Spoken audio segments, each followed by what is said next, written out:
नमस्कार साथियों, सिंधु घाटी सभ्यता के व्याख्यान में आप सभी का स्वागत है। आज का जो टॉपिक है हमारा, उस संपूर्ण सिंधु घाटी सभ्यता का एक अंतिम छोर की ओर हम बढ़ चुके हैं।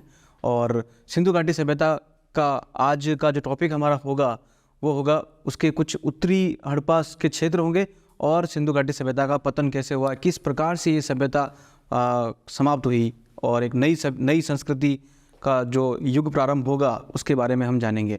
तो अब तक हम क्या पढ़ चुके हैं उसके बारे में हम विस्तार से एक बार संक्षिप्त रूप में हम परिचर्चा कर लेते हैं। हमने सबसे पहले बात करी सिंधु घाटी सभ्यता का परिचय को लेकर के। तो परिचय में हमने जाना कि किन किन पुरातत्वविदों का योगदान था।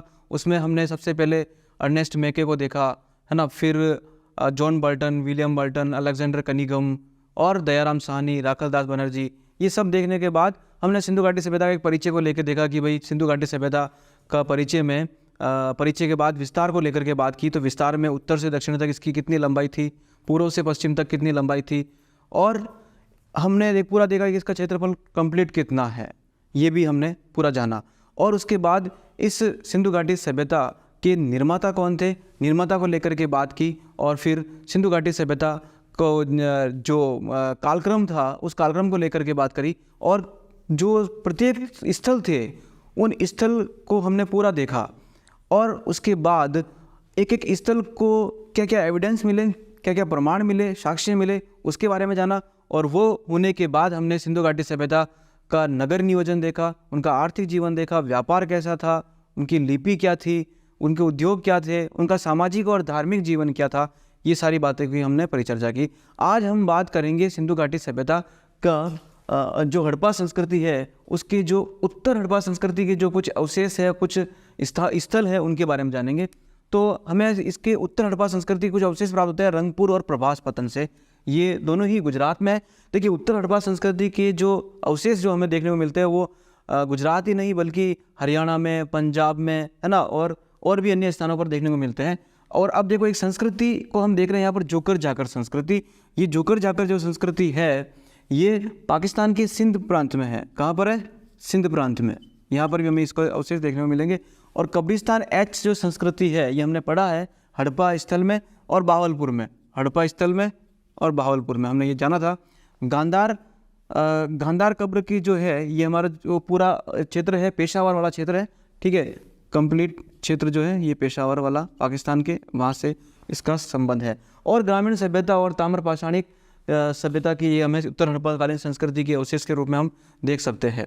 तो अब कंप्लीट हम पढ़ चुके हैं सिंधु घाटी सभ्यता की संस्कृति को लेकर के, उनकी सारी चीज़। अब हम बात करते हैं सिंधु घाटी सभ्यता का पतन कैसे हुआ, किस प्रकार से ये समाप्त हुई। अलग अलग विद्वानों के अलग अलग मत हैं। कोई कहता बाढ़ से खत्म हुई, कोई कहता जलवायु परिवर्तन से खत्म हुई, कोई बोलता भूकंप से खत्म हुई, है ना, भूतात्विक परिवर्तन से खत्म हुई, किसी कोई महामारी आ गई, बीमारियाँ आ गई, उनसे खत्म हुई। तो एक एक करके हम सबकी बात करते हैं। सबसे पहले बात करते हैं, देखिए कुछ बात पतन को लेकर के व्हीलर ने कहा है, मार्टिमर व्हीलर ने कहा है कि इंद्र को जिम्मेदार माना है, कि इंद्र ने आक्रमण किया।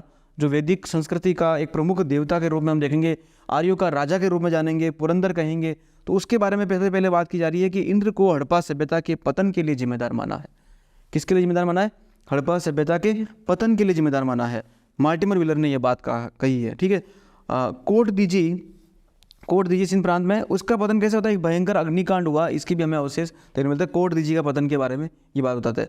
रामप्रसाद चंद्रा ने आर्य आक्रमण के बारे में बताया, उनके सिद्धांत दिया है। और इन्हीं का खंडन किसने किया है? जॉर्ज डेल्स ने किया है। इसी सिद्धांत का खंडन करने वाले जो व्यक्ति हैं वो जॉर्ज डेल्स है। तो अब हमने इधर अलग अलग विद्वान लिखे हैं और इधर पतन के कारण लिखे हैं।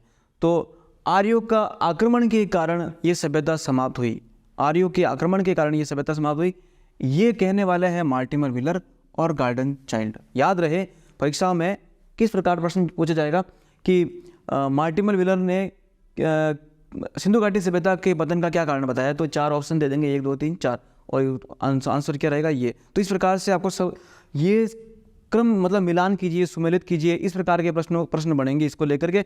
इसलिए ये हमें चार्ट पूरा पता होना चाहिए। नदियों में बाढ़ आने से ये सभ्यता समाप्त होती है। और फिर से हम मोहनजोदड़ो मूवी की बात करते हैं। मूवी के अंत में हम देखते हैं कि बाढ़ आ जाती है। मोहनजोदड़ो जो नगर था वहाँ पर क्या आती है? बाढ़ आती है ना। उस सभ्यता में भी बाढ़ के कारण ही उस सभ्यता का पतन दिखाया गया है।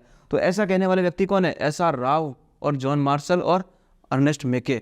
ये कहते हैं कि नदियों में बाढ़ आने के कारण ये सभ्यता समाप्त हो गई थी। जलवायु परिवर्तन के कारण ये सभ्यता समाप्त हो गई, ऐसा कहने वाला है ऑरेल स्टाइन, है ना, जलवायु परिवर्तन। और घग्गर नदी क्षेत्र का सूख जाना, इस प्रकार का जो हमें बताते हैं कि घग्गर नदी सूख गई है, तो इस प्रकार का जो मत देने वाले व्यक्ति है वो धर्मपाल अग्रवाल और रफ़ीक मुगल, धर्मपाल अग्रवाल और रफ़ीक मुगल। और प्रशासनिक शिथिलता की बात करें तो कि प्रशासन में शिथिलता आ गई, पारिस्थितिकी असंतुलन के कारण ये सभ्यता समाप्त हुई, ऐसा मत देने वाला है फेयर सर्विस, रफ़ीक मुगल और बीके थापर। महामारी के कारण ये सभ्यता समाप्त हो गई, ऐसा कहने वाला है KUR केनेडी।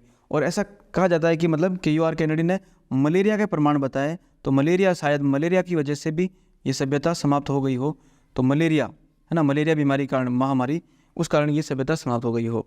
ठीक है, महामारी के एग्जाम्पल हमें देखने को मिलता है बहुत, ये KUR केनेडी ने इसके प्रमाण भी दिए हैं। ठीक है, भूकंप के साक्ष्य मिले हैं हमें कालीबंगा से, और भूकंप के कारण ये सभ्यता खत्म हुई, ऐसा मत देने वाला है डेल्स, MR साहनी और रॉबर्ट राइक्स। क्लियर। सिंधु नदी का मार्ग बदल जाना, है ना, इस प्रकार का मत MS वस डेल्स ने दिया था। तो यहाँ पर हमारा ये सिंधु घाटी सभ्यता का संपूर्ण जो टॉपिक है वो समाप्त होता है। देखिए, हिस्ट्री में सिंधु घाटी सभ्यता से संबंधित अगर आप अवधारणात्मक रूप से देखेंगे तो आप NCERT को पढ़ सकते हैं। ठीक है, और इसमें डिटेल में जाना चाहते हैं तो झा एन श्रीमाली की जो पुस्तक है वहाँ से आप कुछ कंटेंट पढ़ सकते हैं। ठीक है, और अगर आपको इसमें आगे और वो पूरा पढ़ना है तो झा एन श्रीमाली और NCERT को पढ़ने के बाद में पर्याप्त है, और हमारे ये नोट्स पढ़ लीजिए। ठीक है, ये जो नोट्स है हमने थोड़ी बहुत इसमें जो हेल्प ली है वो हमारे बहुत अच्छे गुरु है राजस्थान के निर्मल कुमार आर्य जी सर। आर्य जो किताब है उसका भी हमने बहुत रेफरेंस लिया, और काफ़ी फैक्ट, बहुत अच्छे से फैक्ट उन्होंने दे रखे हैं, उन फैक्ट को हमने वहीं से लिया। और उस किताब को पढ़ने से कई लोग नेट तो आसानी से किया जाता है, कॉलेज व्याख्याता तक बन चुके हैं। निर्मल कुमार जी जो सर है उनकी जो बुक है आर्य, वो बहुत ही अच्छी किताब है, उस किताब को पढ़े अगर नोट्स के रूप में तो पर्याप्त है। उस किताब से आप स्कूल व्याख्याता का एग्ज़ाम आराम से क्वालिफाई कर पाएंगे। और विश्व इतिहास के लिए आप अरविंद भास्कर को पढ़ सकते हैं, अरविंद भास्कर। और इसके अलावा आप अरिहंत के कुछ प्रश्न बैंक है, उन प्रश्न बैंकों से भी आप यू कंटेंट को लेकर के एक टॉपिक को आप सॉल्व कर सकते हैं। जैसे सिंधु घाटी सभ्यता हमने पढ़ लिया, अरिहंत का एक पूरा प्रैक्टिस सेट आता है, प्रश्न बैंक आता है, उस प्रश्न बैंक से आप सिंधु घाटी सभ्यता से संबंधित बहुत सारे प्रश्न मिलेंगे जो भारतवर्ष की PCS, UPSC, उन पिछली परीक्षाओं में आए हुए जो प्रश्न है वहाँ से भी आप इस सारा कंटेंट को अपने अभ्यास कर सकते हैं। इस कंटेंट को पढ़ करके वहाँ से आप अभ्यास कर सकते हैं। तो अगले टॉपिक में मिलेंगे हम वैदिक संस्कृति को लेकर, तब तक के लिए धन्यवाद।